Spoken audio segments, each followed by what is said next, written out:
Welcome, everybody. Thanks for joining us for our CTD webinar, Handheld Technology Supports and Transition to Employment. We're pleased to welcome Carrie Clausen, OTR, ATP, and AT Specialist for Virginia's Department for Aging and Rehab Services. She has 20 years of experience and will be joining us to share her insights on some advantageous tech tools as well as strategies for supporting a successful transition to work. I will go ahead and pass it on. Carrie, go ahead. All right, thank you. Thank you so much.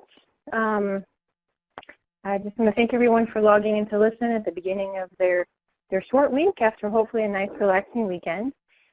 I'm going to get started. Oh. Sorry, it took me a little bit to get into it.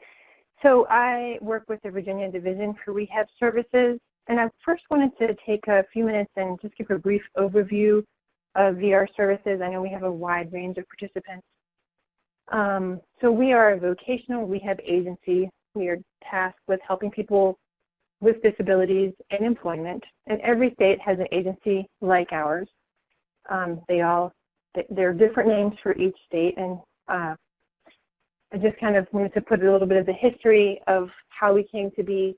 We were established, or vocational rehab was established as part of the Rehab Act in '73, which established the RSA, the Rehab Services Administration, and then there were amendments in '92. But if you're looking for your state's VR agency, you can find it at the link provided here at soar.askjan.org /issue/concern/214, or you can just search for that at AskJan, or do the old Google search. And when we're talking about transition, so we're talking about transition to employment, and we're talking about handheld technology, but transition is really that transition from high school to college or high school to work. And again, I know a lot of you might know this already, but we just want to make sure everyone is on the same level. And usually that transition refers to people that are ages around 14 to around 24, although there's definitely a plus or minus there depending on the situation and the state. And obviously vocational rehab is going to work with this age group, but that might, for vocational rehab, that might include training, like training in being able to do a job. It might include college. For many of us, that was how we were able to be prepared vocationally. And again, assistive technology may be part of the picture as part of vocational rehab. And then big news in the past couple of years, and maybe many of you have heard this and you're having some flashbacks now of uncomfortable things, but WIOA, the Workforce Innovation and Opportunity Act, is big news for us in vocational rehab, as it is, I'm sure, for everyone who works with transition. It's really designed to provide some workforce development and some opportunities for people to be more employable, and obviously, to help society overall. That's the hope.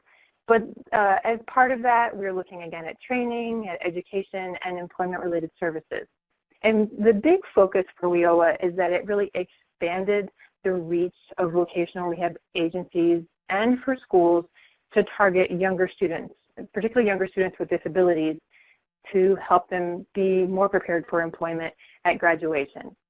And for us in vocational rehab, the huge thing is that 15% of each state agency's funds are to be spent towards this pre-employment transition services. So this means not people that are clients, but who are sort of getting ready to be addressing employment. 15%, that's a lot. And there's lots of regulations about how you're tracking that.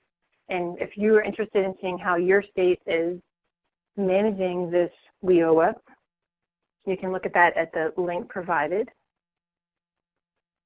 So exciting to read all of these government documents, I know. And then I wanted to spend a little bit talking about supported employment, because that's really integral to our success with handheld technology, which I promise I will be talking about after all this boring stuff. So supported employment is something that will help people with more significant disabilities gain and maintain employment who maybe would not have been able to be employed without it. So what we found is that a lot, as you know, probably most of you, a lot of times we just need to support someone in learning the task of a job, and then they're able to do the job independently. But if we aren't providing that really intensive support at the beginning, the person may not be, quote unquote, employable. So it's really expanding our opportunities for people with disabilities. So employment service organizations, or ESOs, are providing this supported employment. And again, that might include situational assessments for trying out a job. It might include job development. It might include helping someone with finding the right fit for them, obviously training in that, and then some follow-along just to make sure things are continuing to go well. And Virginia is a huge user of supported employment services. So this is just a little snapshot from where we have spent our money so far this year, from what I could tell, looking online at our reports. And 66% of our expenditures are in supported employment. So that's the yellow. And let's see, Rehab Technology is the sort of brighter green, our home and vehicle modifications. Rehab Technology, that will be me and all the stuff we do. You can see it's such a tiny sliver of the pie. And training and tuition, again, a very tiny sliver of the pie. It's really all about supported employment. You can imagine that's a lot of our funds. I'm going to come back to that one. So we started using handheld technology to augment these employment supports in Virginia back in 2010. And we were collaborating with our job coaches in supported employment, obviously with the clients and the assistive technology specialists. So in Virginia, we're kind of unique in that assistive technology services are provided by occupational therapists who specialize in AT, who also are who also work for the vocational rehab agency. So that's a little unusual that we are actually employees of the state or the Commonwealth rather than being hired for these specific jobs. So I guess we have more of a buy-in for those funds, right? So Tony Gentry and Richard Kreiner and a couple of others have been studying this, particularly Tony Gentry. He is one of the professors at the Virginia Commonwealth University occupational therapy program there. And he's been studying handheld technology as a cognitive support for a long time. And it's a particular interest of his. And he had been studying handheld technology as it relates to people with autism for employment support. So we kind of looked at what he was doing and thought, well, hey, you know, we're working in employment. Maybe we should be checking this out. So I cited here the first article that he published based on some of his findings. So you can look for it there. And the major findings are great for us, that there was a significant significant reduction in the cost of employment supports. That supported employment cost was significantly reduced. And here we're looking at not just handheld technology versus no handheld technology. He was really studying handheld technology at the beginning of employment or handheld technology starting a few weeks after employment. And so they were finding an average cost savings of over $2,000 per person in supported employment costs over the course of 24 weeks. So that, again, for each person that we're seeing, that's huge. And you look at that huge pie, 60%, over 60% of our services, that's a huge cost savings for us. And, you know, Virginia, like many other agencies across the state, you know, we're not that flush these days, and some cost savings can always come in handy. So we're really excited about this, and more importantly, we're really seeing some success with that. Two other things that we found were interesting. Dr. Gentry really felt that having an experienced assistive technology specialist, and he's an occupational therapist, so both of those determine the needs of the person, was integral to the success of this program. So he felt really strongly about that. And he also indicated that the average number of hours that he spent with each person was 9.2 hours, which is actually a lot for us, considering how many people we're serving. Of course, you know, back in 2010, 2011, 2012, most people hadn't seen handheld technology, so there was a lot more education in just turning something on and what is an app, you know, all those things that we already know. If you think about how many of us are using our calendars, right, on our phones. So what we're using is an iPod Touch in most cases. If we are working with someone who already has their own phone, we obviously will use that. It doesn't make sense to have a separate device for someone to keep track of. So that means we might be using Android phones, we might be using Apple phones, and in some cases we might be using Windows phones, depending on what the person has. We are starting to use fitness trackers off and on, things like the Jawbone Up and the Fitbit, as it can give some reminders, some tactile reminders. And obviously, you know, we have all seen news about the Apple Watch, so we have used the Apple Watch a few times. We're also using things like the Time Timer Watch. We're getting ready to use that Revive. So we're kind of branching out. But I wanted to make a point here. For us, the iPod Touch is the only device that is a handheld size that doesn't require a service fee to continue using it. So like if you want to buy apps, sure, you have to buy an iTunes card, but it's not like a phone having that $70 bill that you have to pay every month. So as an agency, we can purchase devices, but we cannot pay a monthly service fee. So that's huge for us. We do have the ability to provide an iPod Touch for someone if they meet our eligibility requirements or financial requirements. And of course, we don't want to saddle anyone with a huge fee. So some of the things that we have found that we can address through handheld technology, these are some of the issues that we see in employment, and these are some of the issues that we can impact. So when I think you guys know this, but it's really the soft skills that are a huge issue. It's not really knowing how to do the job. It's all the other stuff that isn't really the job, right? It's really annoying. I'm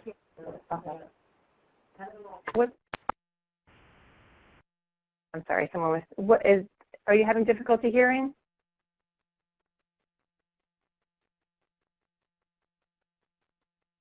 Are we good? We're good. Okay.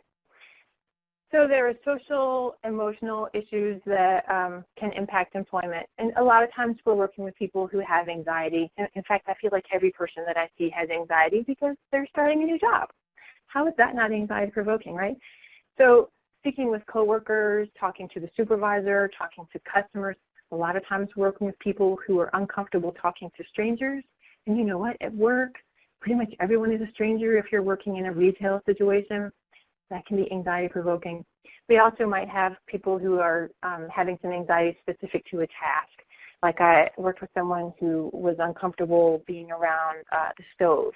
So, you know, working in a fast food place, he was able to work in the front, but if he had to go to the back, by the area where things were being fried or things were being cooked, that was really very anxiety-provoking for him. So we're going to see some things like that. I just put behaviors in quotations there because you'll sometimes get called in for behaviors, but that's for issues that people are having and how they're acting out based on some of the needs they have.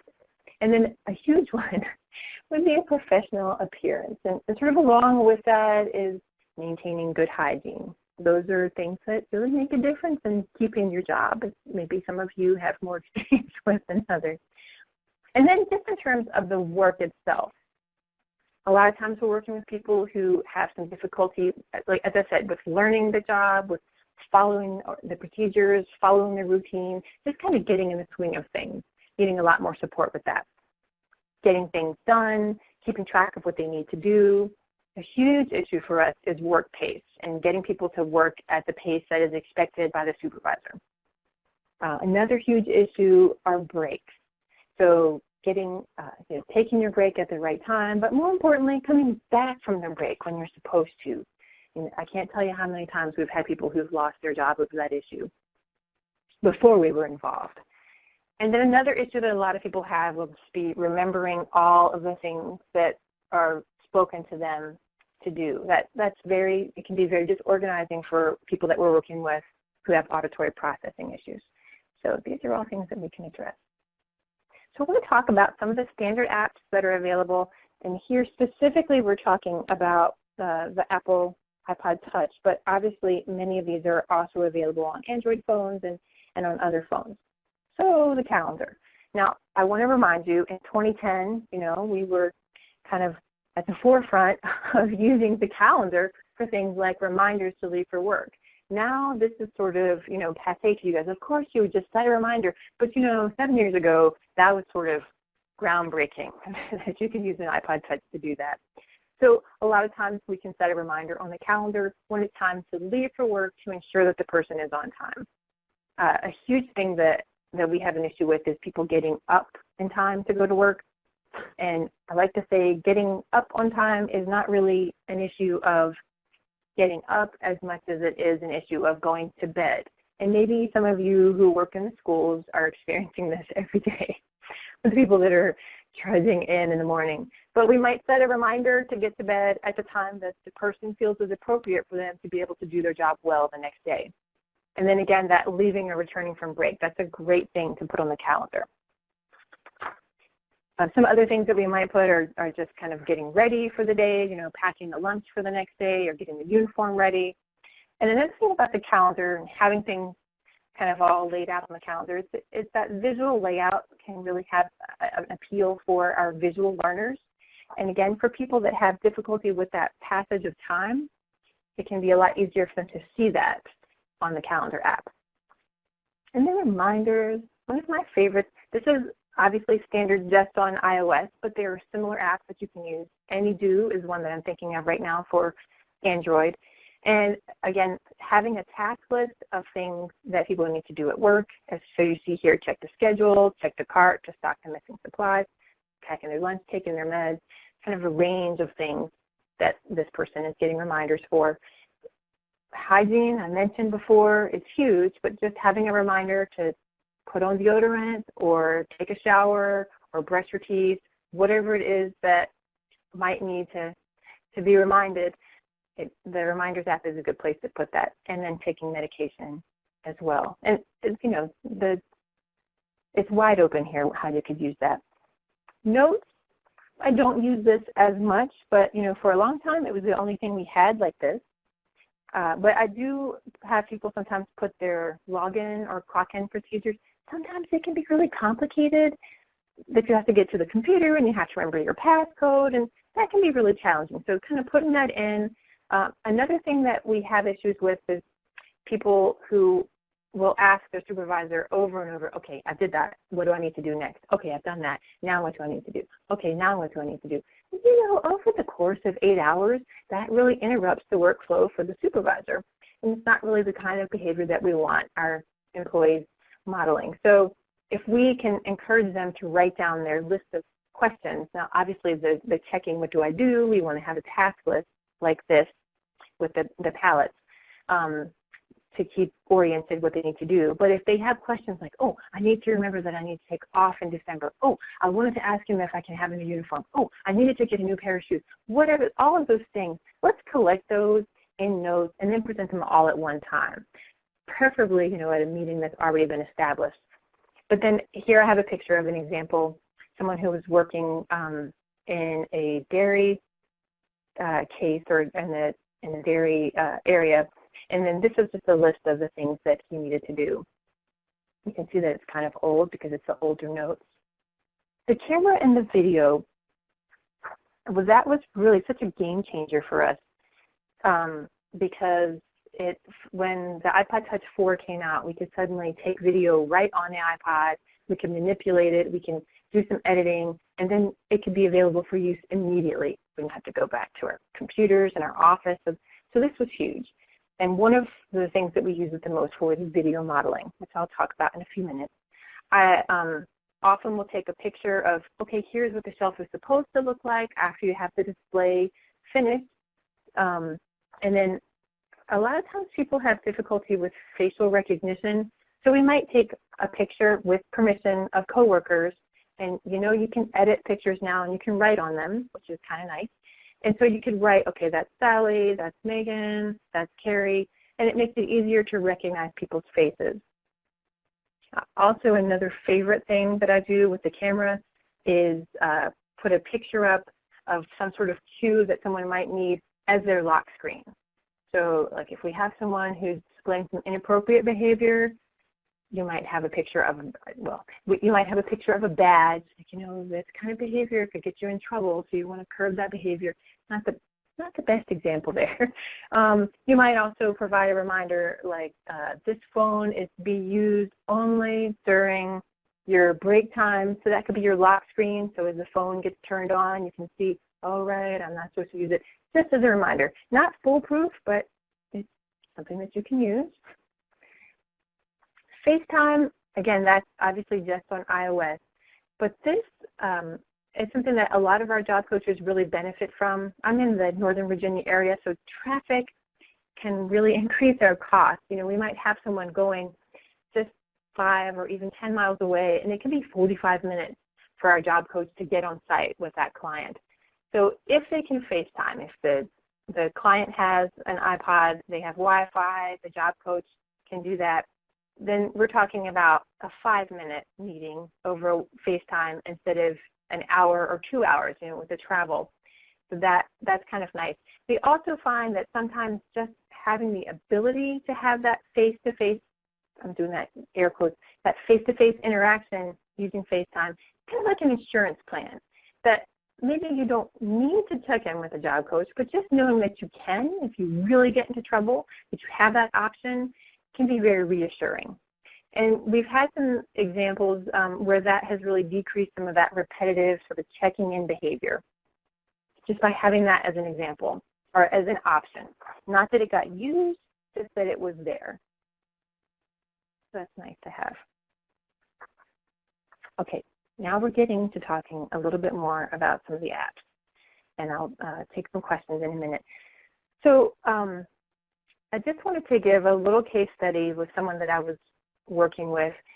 This is a young lady who was working in a hotel position. She was doing some custodial and like setting up the room kinds of things. And she was really having difficulty with learning how to make the bed.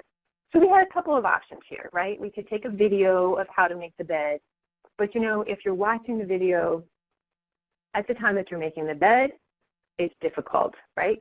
You're looking at the video and not at the bed. And she really needed sort of one-to-one cues. Okay, now go to the head of the bed. Okay, so put your sheet that's fitted, that's starting at the top right corner. Okay, now that you have that, move down to the bottom right corner and put that on. She really kind of needed the cues at that level.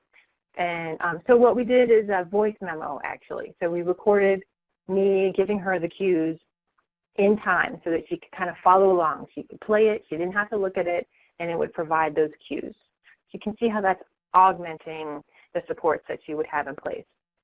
And then another thing that was going on with her is that they said, you know, she's great, she really worked hard, I can tell she's very motivated, and usually she does things without needing a whole lot of help. But there are days that she comes in and she says, I'm tired. And I know on those days, this is the job coach on site, I know on those days that I'm going to have to be with her the whole time because she's just not going to be with it. So for her, we had a little discussion about what was going on. And it was really a sleep issue, that she was having difficulty getting to bed at a reasonable time. So we set a reminder for that. But we also set a reminder for her to set out her clothes the night before. Because what was going on is that she would take forever to figure out what she was going to wear in the morning, and that would sometimes make her late, in addition to the not sleeping. So we figured out how long she needed to get ready for bed, how long she needed to sleep. She figured that out with us, and then we set the alarms with her. And so she actually was much more consistent with that. She did well with the bed making. And then I got a call about 2 months later saying, oh, you know, she's done really well, but she just came in and she had one of those days again. She said she was tired. And, you know, this is 2 months, and I thought to myself, yeah, well, you know, getting to bed at 8:30 probably finally got old after 2 months. But they had gone on vacation. So once she got back in the routine, they got back really late the night before. Once she got back in her routine, getting to bed at 8:30, she was once again much more consistent. So I wanted to pause for a minute and see if you have any questions. I see there's a couple of things about the PowerPoint. If you have any questions, you can put it in the chat now. Works for non-readers. I think Val's asking about lists for non-readers. If you're asking about particular apps, I'll show those in a little bit. If you're asking about the slides, I'm pretty sure you'll be able to use a screen reader on that. But you can check with that. And more importantly, now you have a chance to not listen to me talk for a few seconds, because I know I speak really quickly. I'm super excited about this task. So back into it, and I'll pause for questions again in a little bit. So learning new tasks. My 4 favorite things to do for people that are having difficulty with learning new things will be video modeling. Again, I'll show that in a second. Creating an album of the pictures. So if you already are an iOS person, you know you can take a picture and then another picture and another picture. So, okay, here's step 1 of the task, here's step 2 of the task, here's step 3 of the task. So you can put those into an album, just like you would put your pictures from Hawaii or your Christmas vacation into an album. You can put those pictures into an album and call it washing the dishes or mopping the floor, whatever the task is. And then the person's able to flip through each of those pictures to see the next step. The book becomes the support. And then the CanPlan app and FirstEnd Visual Schedule app I'm going to show you. So video modeling, again, we're so excited about this being right on the device that you can do all of this editing and recording without having any other devices. We know video modeling is a standard of practice for individuals with autism because they really benefit from having that visual interaction. And it will help for people that are learning new tasks, like we talked about. And sometimes we find that people do really well with knowing their job, say, Tuesday to Friday, but then after the weekend when they come back on Monday, they've lost a lot of what they had already kind of reinforced through the week.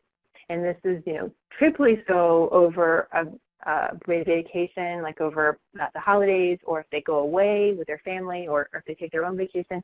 And then coming back, we again have lost a lot of the things that we've learned.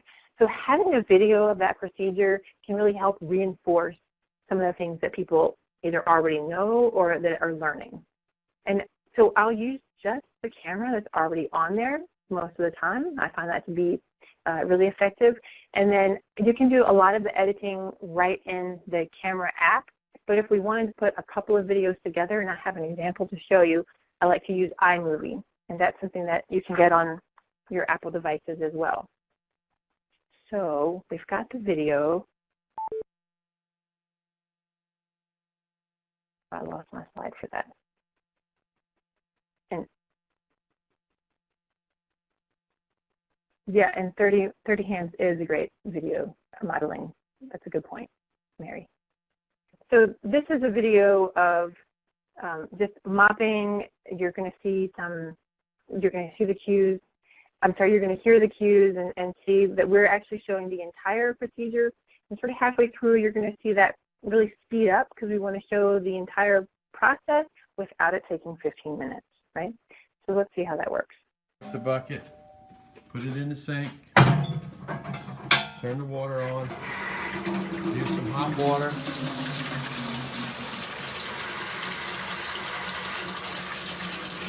All right, and you also need to put a little soap in there. All right, now get your your wringer, stick it in the bucket. Here we go. And take your mop, put your mop down in the bucket, get it good and wet.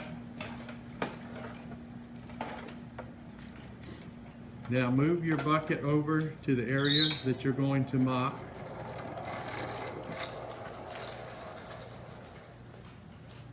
All right, take your mop out of the bucket, put it in the wringer, and squeeze the water out.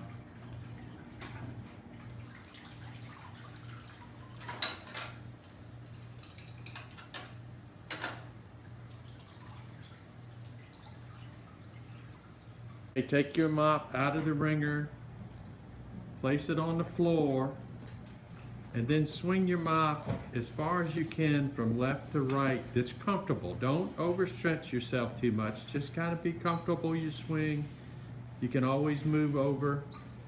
Kind of keep your little line so you can see what you've mopped. When you move over, you'll see your line that's still wet, so you'll know where to start over. Now I think it would be a good idea to change your water. You've done a lot of mopping. Your water is probably pretty dirty, so you want to take it to the sink, pour the water out, and get some fresh water. So the sound was a little off on there. I think you guys probably all figured that out. But you could see that was 4 or 5 different videos that we put together so that it showed the entire process. And then in the middle, did you see that part with the super fast movement? That's using the time-lapse feature on the iPhone or the iPod Touch so that you, again, can show that whole procedure without it taking forever. We have learned that we want it to be like less than 5 minutes ideally. 2 minutes is even better.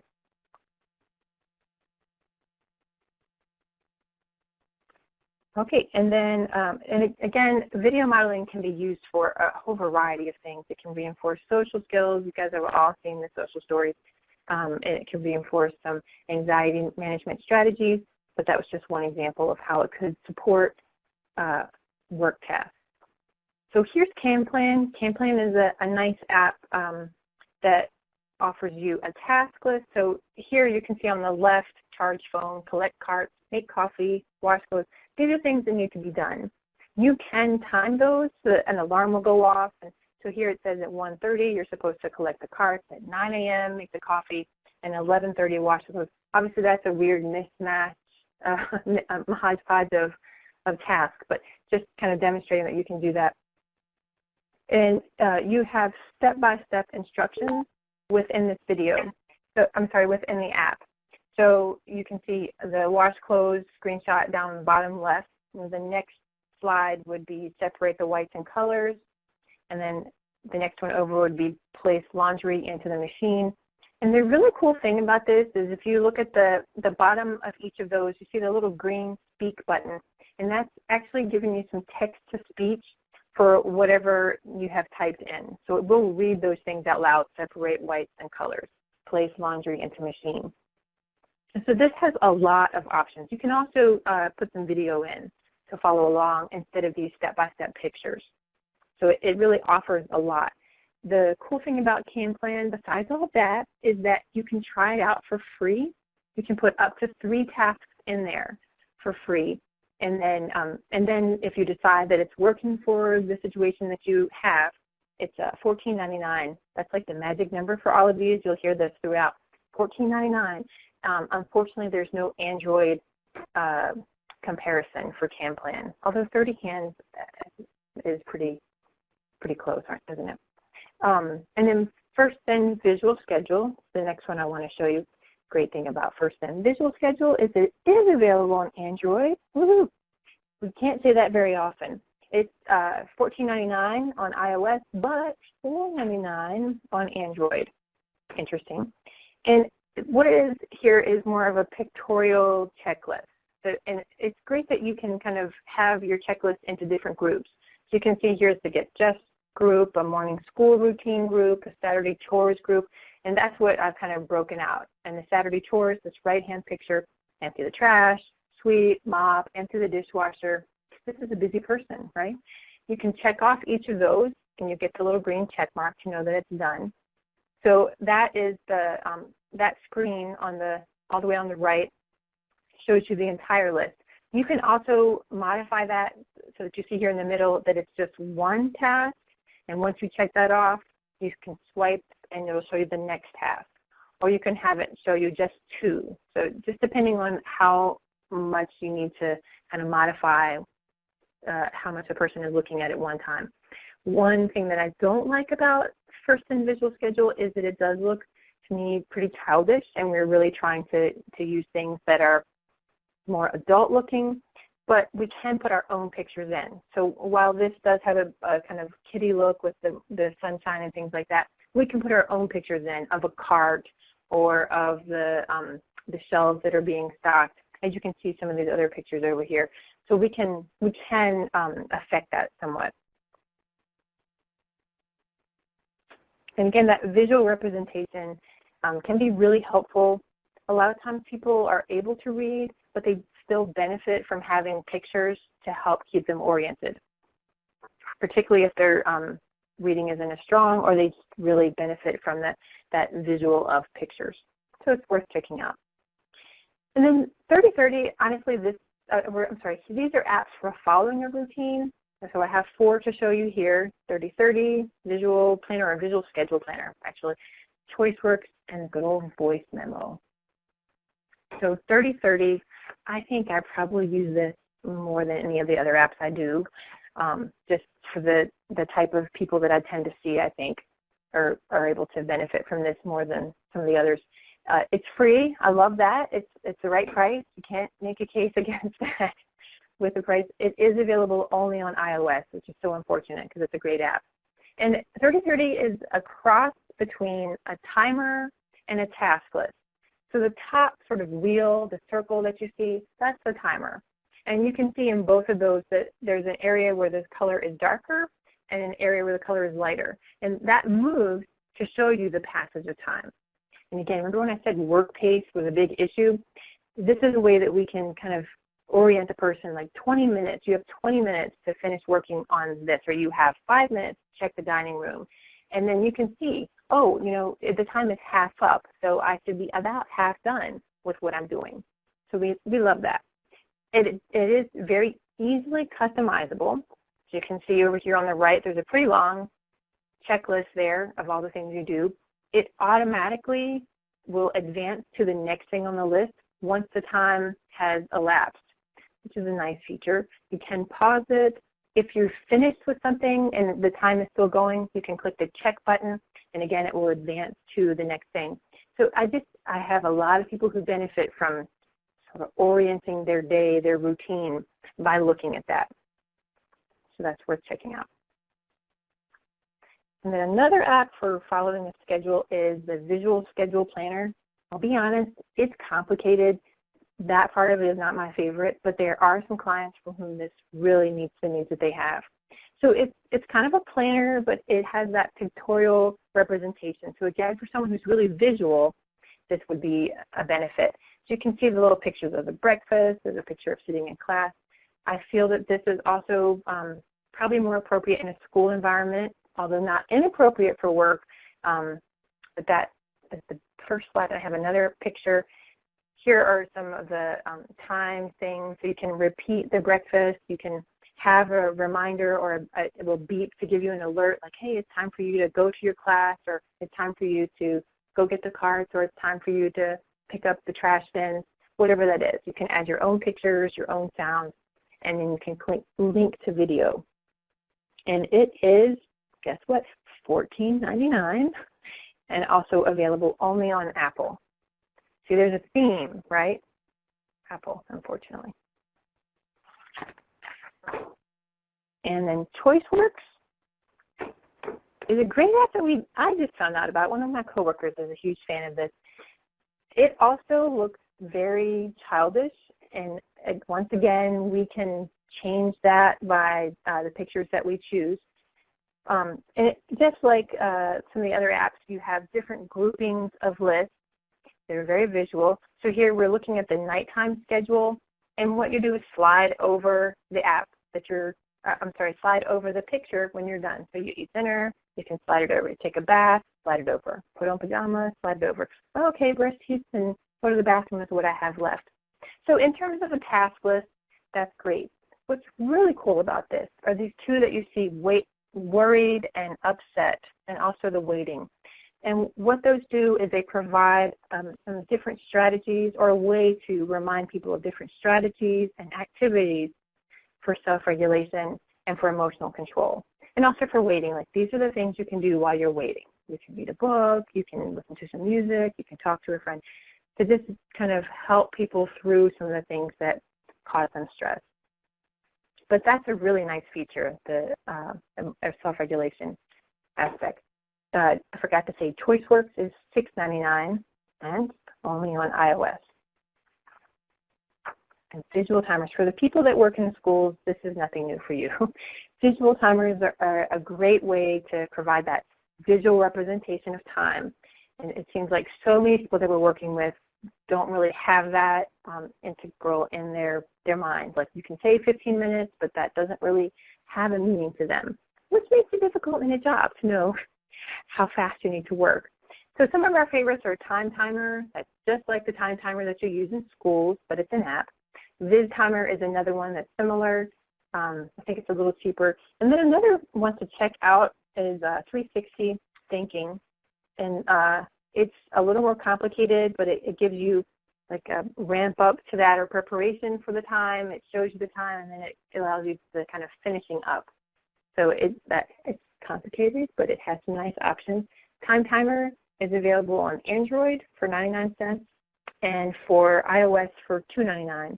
This timer is $1.99 only on iOS, and then 360 thinking is also only on iOS, and it's $2.99.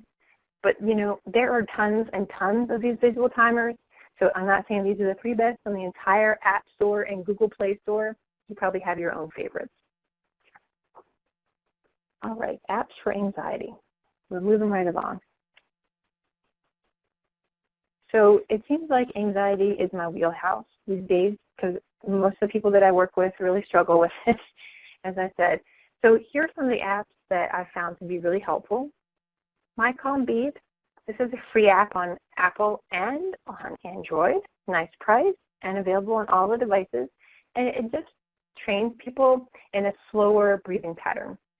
And so it's pretty simple to use. It will cue people to do a minute or 2 minutes, you can choose, of breathing. Super effective for right in the moment strategies to reduce stress for people that are able to follow that cue. SAM, Self-Help Anxiety Management, is another free app, also available on Apple and Android. I actually just worked with a young man today who loved this one and downloaded it right away. It has a ton of stuff in the app. And that first screen on the left is all the things that it has on there. And if you click on the Life Preserver, Help Now, you get the second screen. Read this twice slowly. And then that brings you to the thing that everyone loves in this app, Picture Piece, which is the thing with all the pictures. You pick a picture in that screen, and then the next slide where it says Marigold, it shows you the picture but covered up. And you uncover it with your finger. And I cannot explain to you why uncovering a picture with your finger is so relaxing, but it just is. I don't understand, but I experienced it myself. There is not a person that I've worked with who hasn't loved it and hasn't had to uncover the entire picture while they're waiting with me. So that is a nice one, again, to have in your pocket right in the moment when you're stressed about something. And it also has this nice little anxiety tracker. I'm kind of moving quickly now. Breathe to Relax, another great app for kind of managing a slower breathing pattern to bring about more stress relief. And this one will show you on the left-hand side, that's the breathing in and breathing out. A cool thing about this one is that it shows you this really relaxing natural scenery. So you've got like jungle and forest pictures. And those change with each inhale and exhale. Very calming, and of course they have the very calming music playing as well. This is another free app, also available on Apple and Android. I love that the anxiety apps are so accessible to people not dependent on their platform. Calm and Meditation Studio are my two, of the moment, favorite meditation apps. We know that we all know meditation is good for us, right? And we probably feel like we should do it, just like exercise, but it's hard to get there. And Calm is a nice app. It's free. It's available on Apple and Android. It does teach you how to meditate, but it's a guided meditation, so you put it on and you listen to it, and it kind of brings you around to what you should be thinking. So it's a little easier than, say, sitting quietly and emptying your mind. You know, most of our folks with anxiety would have difficulty with that. Lately, Calm has really gotten rid of a lot of the free content, so I'm not loving that so much. Their free content was great when they had it. So Meditation Studio is my next favorite. It is not free, unfortunately. It's $3.99. Both of these are available on iOS and on Android. But the nice thing about Meditation Studio is that once you pay that $3.99, there's a ton of information in that app. So you can see there's different collections like stress or sleep or anxiety, pain, and there are different meditations within that. There are courses. There's a lot of information in there for the $4. And let's see, I thought I was going to say one more thing about the Calm. Yeah, Calm is also a subscription and not just a pay at one time kind of thing. So it's unfortunate that they've gotten rid of so much of the free stuff. Okay, so we're getting to the end of the anxiety stuff. So Calm Counter is a great app for people that are having difficulty with following the breathing, like My Calm Beat or the Breathe to Relax apps. Sometimes that can be a little bit too abstract for people. Calm Counter is basically just a countdown from 10. So you start at this, I need a break, and it actually says it out loud. Every time you tap on the screen, you get a new number counting down, 9, 8, 7, 6. And the face changes. So you can see the colors change, and the face changes to slowly relax and be in a smile instead of this worried face. And then the last thing it does is it cues you to take a deep breath. And that's also an auditory cue with a. And if you look at that, you'll see that was a spot-on impression of Calm Counter. And I'm cracking myself up here, people. $2.99 for that, and it's also on iOS, not Android, unfortunately. All right, I'm going to stop talking for a minute and ask if you have questions. I see people have been talking a lot. Yeah, someone said that first and visual schedule is difficult. Yeah. Can Plan, I think, is easier. I do prefer that. They are both a little complicated, and once you get used to either of them, it makes a little more sense. But I do think Can Plan is a little easier. Yeah, and you do want to make sure, I don't think you would just hand that over to any person and have them going. I think it needs to be someone who's used it a couple of times or has familiarized themselves with it. And the same app was free, right? Also on Apple and Android. Any other questions? We're moving right along. I'm glad to see that everyone is still awake. Good. Okay, so I just have to get on my soapbox here because I see a lot of folks with transition, and I see a lot of the same issues, and I'm sure none of this is news to any of you. But the four things that I see are that's such a big issue that impact employment aren't following the list of things. It's a lack of sleep, not eating or skipping meals, having too much leisure and not enough work time. Maybe that's the best way to say that. And then not having some limits on their electronic time. This is not a parent basking time. I'm a parent of a teenager. I know how hard that electronic thing is. I'm not the best at managing that either. But we see a lot of people who have difficulty turning off their enthusiasm for their electronics, and that will impact their ability to participate in work tasks. So, okay, soapbox off. Here's what I've found. What you want to do is you want to just tell people, okay, you need to stop looking at your phone, or you need to start going to bed at 8:30.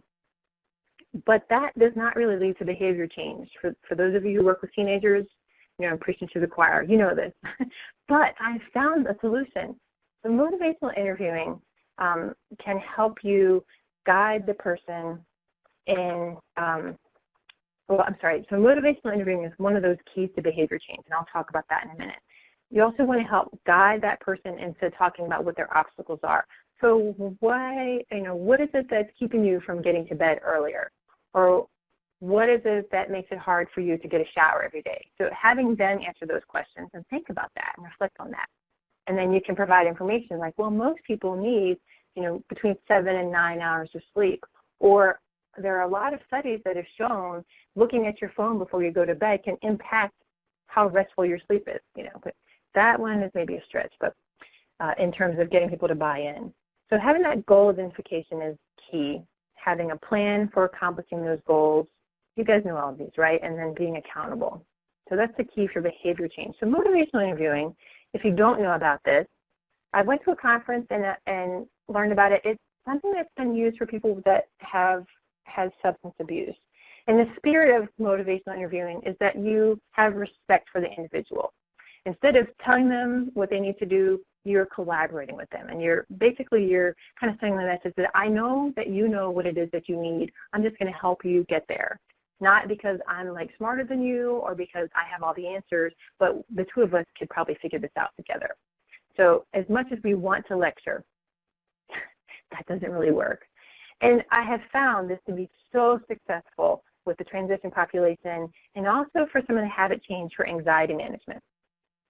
And Mary, I see your point. Yes, if a person is using a device at work and it's impacting them, we would not have them use a device if they're not able to turn it off and participate in work. And I said I would answer questions later, but I just saw that and I had to say it because that was in the back of my mind. A lot of times we might look at using a separate device for work. So this is the work iPod Touch that only has CanPlan on it. It doesn't have Safari on it. It doesn't have messages on it. It doesn't have access to Wi-Fi. This is all it's going to do. And sometimes we just don't use handheld technology because it's not going to be appropriate for that individual, unfortunately. So motivational interviewing in 5 seconds, right? These are the things that you want to say. What needs to happen for you to get to bed early? What needs to happen for you to have your lunch packed? What is the barrier for taking a shower every day? What is the barrier for getting back from breaks on time? What do you need in order to have your clothes laid out? Or what do you need in order to know what you're supposed to do at work? You know, asking these questions, you just can't imagine that people have these wonderful, insightful answers and ideas they know. We just haven't asked them necessarily. And I love, what would happen if you set an alarm across the room? Or what would happen if you laid out your clothes the night before? Sometimes there's a little bit of leading, right? And then I'll also do some reflecting. I hear you saying that you need more sleep, but I also hear that, you know, so there's some things. And then what we always want to do is we want to say, what you need to do is set your alarm for 8:30. That does not invite participation. We all know that have teenagers in our lives, right? Here's what needs to happen. We can't do that either. Why can't you just get up at 7? So these are the things that we want to avoid. Let me help you figure this out. Again, that's kind of setting you up as the authority figure, so you kind of want to shy away from that. And I'm just going to put out, this is extremely difficult. I'm going to recognize it. But if you were interested in more about that, do some Google searches on motivational interviewing. The Good Day Plan from Undetermined, that's the Virginia Department of Education program. I love using that to help people figure out what their goals are. And guess what? If you're doing a good day plan with someone, you have to do one yourself because you have to be able to show, here's what my plan for a good day looks like. It starts with coffee, and it means that I've had 8 hours of sleep, and I've had some exercise, and I have something fun to do, and then here's my plan. That action category means I need to make coffee in the morning. I need to get ready for bed by 9:30. I need to get up at 5:30 if I'm going to exercise. That action plan, I'm pointing at it in case you can't see it, that action plan goes in your calendar, and that's your plan for doing what it is that you need to do. So I do love that too. Moving quickly. Obviously, we want to make sure we're doing a good evaluation of the needs. Yeah, we love the Good Day Plan, Mona, thank you. The evaluation of needs, looking at the environment, looking at their skills. I think sometimes it just looks like we're, oh, you know, just use this app and everything's going to be great. There's a whole lot behind the scenes. Hopefully you guys know that, right? We do use restrictions liberally to block content, to block apps, to block access to things that we feel are going to be inappropriate, specifically for each person. We do like to enable a backup, particularly if it's a person's device that we're setting up for them. And then we like putting in some of those emergency contacts. So in case you didn't know about the emergency contacts, check out the Health app on the iPhone. You can put your emergency contacts in. And here you see Mark Rogowski, he wrote this article. If you put your information in, then when someone, if something happens to you or the person that you're working with and their phone is locked, medical personnel can still click the emergency button and then they have access to just the medical ID, just the person that you need to call in case of emergency. Just putting that shout out there. That's kind of a neat thing. All right, and I'm sharing this. You guys also have access to this separately as its own document, but this is just kind of a checklist of what we go through when we are issuing an iPod Touch for someone, the things that we want to make sure we're doing. So I'll let you kind of look through that. Sorry, I'm just going really quickly. You have a lot to do. And then this is just a short description of what our Eval Kit is when we are working with someone. We're going to show up with, obviously, the device, charging cable, the plug. We love the protective cases like the Griffin Survivor. You see that orange one there. The OtterBox Defender is great. The Life Proof is great. A little pricey. So we love also the cases with a belt clip, so they don't have to go in pockets necessarily. We like to have some different stylus options just in case there are some fine motor issues. I've got an example of the in-case sleeve case. Sometimes people need to have their hands free, so having something on a sleeve can be helpful. And then this lanyard, the bottom right, that's a lanyard case. This is crazy, but sometimes employers don't want to allow someone to use an iPod because it looks like a phone, and phones aren't allowed to be used by employees at work. But somehow, magically, that phone or iPod is transformed into a work tool if it's in a lanyard around someone's neck. I'm not going to complain. It works for our clients. So that is an option sometimes to have that, and that is the Landscan.com lanyard case. We do have backup batteries too because you never know what's going to happen. And then very quickly, things that we feel like have been really helpful are that comprehensive assessment, providing education to the employer, providing education to coworkers, like, he's not going to be on Facebook, he's not going to be checking emails, and also providing that same information to the client, right? You can't check emails, you can't check Facebook while you're at work. We want to do some training on those use and expectations of the device to the person, to the employer, to the family. We would provide training and support to that employee, and again, making sure that the family is on board and understands how and why it's being used. Whew, we did it. What questions do you have? As we're right at the tail end. Thanks for I'm proud of that checklist. Thank you. And yes, I do love I'm Determined. And it's great for community college students. It's great for students who are working. It's great for adults. Carrie, can you hear me? It's Todd. Yes. Yes. Hey, we just had a couple of questions in the very early beginning that I think got missed. Oh, okay. Thanks. Let me go up and look. There was one from Anna asking about if other states were prepared to. I think she was talking about the study. Yes. I've been to a lot of conferences and talked about handheld technology, and I'm not seeing a lot of other states talking about this. That doesn't mean it's not happening.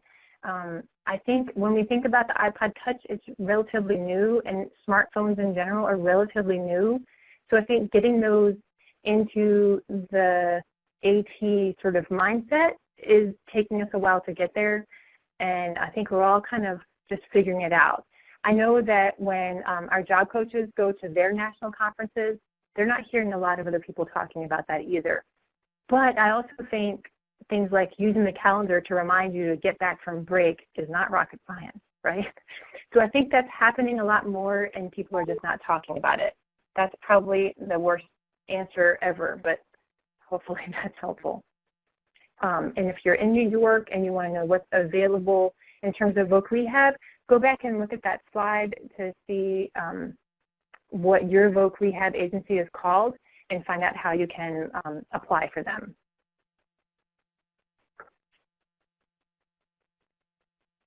Let's see, did I miss anything else?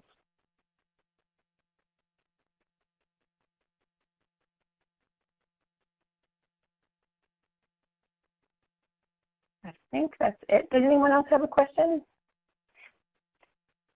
Todd, there's an answer for the PowerPoint. I think that's going to be available to download tomorrow. And thanks for the feedback. The video recording and all the materials posted on our website tomorrow at ctdinstitute.org. Excellent. Well, thanks so much for listening, everyone. And I think we got out just in time. Have a great day. Thank you very much. That was great. Thanks.